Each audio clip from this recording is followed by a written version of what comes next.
Hey guys, what's up? My name is Lauren. Welcome back to my channel, and today I'm going to be doing my April TBR. I'm just super excited. March is over, which is insane because our year just started. Like, it just felt like it was January, and now it's not January, and it's March, and it's going into April, and it's the fourth month, and it's kind of crazy. And this is the last half a month, not even a month, for school for me, which is insane. So I'll be finishing that. I'm wearing my Slytherin gear today. Ooh, which is exciting. Yes, house pride for the win. The thing I really wanted to say was I read differently than a lot of people. So what it is, I try to read a certain amount of books per week, and I take the pages in a book and I divide it by 7, and then I figure out how many pages I should read per day so that I can complete my goal of a certain amount of books per day. So that's how I read. So I will be doing this video by weeks instead of all month. This will be broken up into week 1, week 2, week 3, and week 4. So yeah, I think that's all I really wanted to cover in the beginning. I'm not really going to waste a lot of time. Let's get into it. Week 1 in April starts off with Zodiac by Ramina Russell. Now this is a book following our main character, and obviously there's a main character. But in this world, the planet you are born on corresponds to one of the zodiac houses. So our main character is from Pisces, and we follow her after a planet explodes near her home planet, and it goes from there. The second book that I'm going to be trying to read in the first week of April is The Queen of Blood by Sarah Beth Thirst. Now this is a fantasy book, and it centers around our main character who has the ability to control nature spirits. And in this world, nature spirits are evil and they want to destroy you, so they have to be reined in by the queen. And she has the ability to control them, so she goes and trains to be a queen. This is really good. I borrowed it from the library and I started reading it, and I really, really liked it. So I'm going to finish it, and then I'm going to do a review on it, which is really exciting. Because it's a really good book. I didn't get very far into it, but it's really, really good. And the cover art is gorgeous. And the second book is coming out soon, but like, look at that. It's beautiful.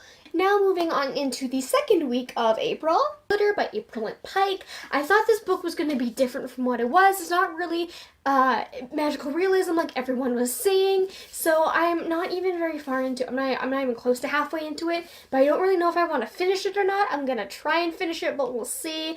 It really took a different direction, and it really threw me off, and I'm not entirely sure I even really like it based on that direction. I don't know. I think if I was expecting this, I would have lowered my expectations a little bit more, but I was expecting to be blown away by this amazing fantasy, magical realism thing, and to have transports and how it interacts, and it wasn't that. So it was very disappointing. The second book in the second week of April is Age of Myth by Michael J. Sullivan. This is going to be a reread for me. I read this back in January, and I want to reread it so that I can take my notes and I can do a review on it, because this is one of my favorite fantasy reads of the year. It is absolutely amazing. His writing is amazing. The characters are amazing. I can't say more than that right now. It's amazing. This book follows a different cast of characters, and it starts off with one of our main characters. He kills one of the gods of this world. The gods declare war on them, and it kind of follows them from there. I am going to be trying to read Gemina within the first 2 weeks, so I'm going to be reading this in 14 days instead of 7, and this is by Amy Kaufman and Jay Kristoff. This is the sequel to Illuminae. I don't know what it's about.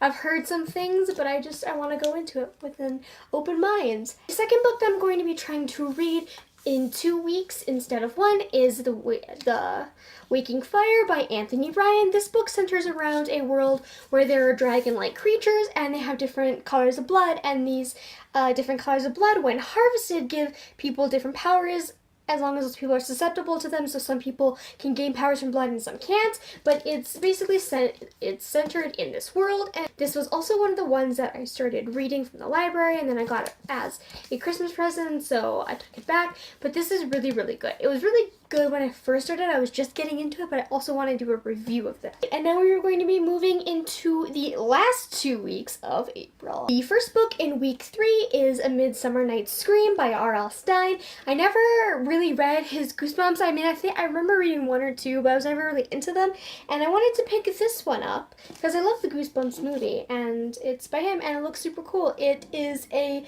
Midsummer Night's Dream retelling, horror retelling, so yes, I'm very excited, and I got this. You'll see it in my latest book haul, but like I got it for super cheap, and like look at that. The second book in the third week of April is Annihilation by Jeff Vandermeer. This is the first book in the Southern Reach trilogy. I was supposed to finish this back in March, and it's a lot to take in. This book has a lot to take in. I thought it was going to be a really quick read. It's not. I always get super like tired after I read a few pages. So I'm going to be hopefully finishing the first book. And the first book is a little over 100 pages, so I shouldn't have an issue, but it's been, but yeah, if you don't know what the Southern Reach trilogy is about, it follows an expedition that goes into Area X. Now, Area X has a lot of different biological things going on with it, and people can't really figure out why all these phenomena are happening and what's going on in it, so it sends in expeditions. Now, these expeditions have either come back, or they've killed each other, or they've killed themselves. So a lot of murder has happened in these expeditions, and a majority of them haven't gone well. Now, we are following the 11th expedition, and this is the first one back when a couple of them gone well, so they're sending them back in again. In the last week of April, I'm going to be finishing 15 Dogs by Andre Alexis. This is a Canadian read, and it centers around Hermes and Apollo after they make a bet to give dogs human intellect, and basically saying that any creature would be unhappy with human intellect, so they give it to dogs, and they see what happens. I'm like 72 pages into it. It's not a long book at all. It is a Canadian read, and I'm really excited because it's on the short list for the CBC Canadian Read Awards. The debates are currently going on right now, so I'm reading it. I found it at Value Village, which was great because I was just going to buy chapters, but now I don't have to. And the second book in the last week of April is The Winner's Crime by Marie Rukowski. I am 206 pages into this. I don't have a bookmark in it right now, but I'm 206 pages into this, and that is because I got it from the library, and then I didn't finish it, and I took it back because people were waiting. I didn't really want to renew it and have them wait. So yes, I'm halfway through the book. It was really, really good. I really, really love it. I can't wait to finish the trilogy because this is one of the series I'm really hoping to finish this year. I'm trying to finish a lot of the series that have started this year. The Lux series isn't going very well, but that feels hard, so you have to pump the brakes a bit. The first book that I'm going to be trying to read over the last 2 weeks of April is Invasion of the Tierling by Erica Johansson. This is the second book in the Queen of the Tierling trilogy, and it just wrapped up in 2016, so I really need to get to this one because I've had it on my shelf for a year, and I need to get to it so then I can read the third one, and then I can be done. But they did a cover change for this series. They did a cover change, and the new cover is hideous, and it's terrible, so we'll see if I'm gonna buy it or not. I'm obviously not gonna go into a lot of detail. It picks up where the first one left off. If you don't know, the first one follows Kelsey. She's 19 and inherits the Tierling from her mother, and she's been raised in exile basically to try and hide her so people won't kill her because people are trying to kill her, so her uncle can stay on the throne. So this is a very politically driven novel. It is quite slow at times. There is action, but definitely not a lot that would drive a lot of people. And someone is looking at me right now like I'm crazy because I'm filming in front of my window. Yeah. Okay, so I got distracted by the lady staring up at me, sorry.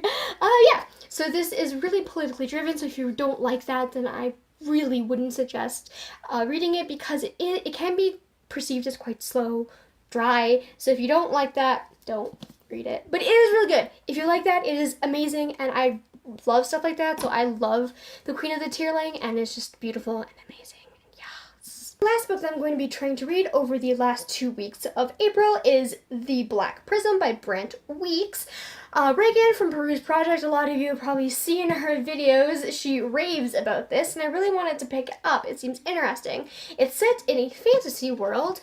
You'll be noticing a theme in this video. In this world, there are people who can harness the different colors of light, the different colors of light, to do different things, and then they can battle with them, but the more magic you use through the light, the faster it kills you, which is really interesting. And then we follow the guy named the Black Prism, who can harness all of the different colors or vectors whatever you want to call it, I don't even know, of light. That wraps up my April TBR. This is ridiculously ambitious. After April, I think I'm going to cut it down to 2 books a week instead of 3 because I think that's way more manageable, but I sincerely hope I can stick to the schedule because if I stick to the schedule, I will be finishing all of the books and I am beyond excited for that. So, yes, I hope you enjoyed this. I enjoyed sharing this with you.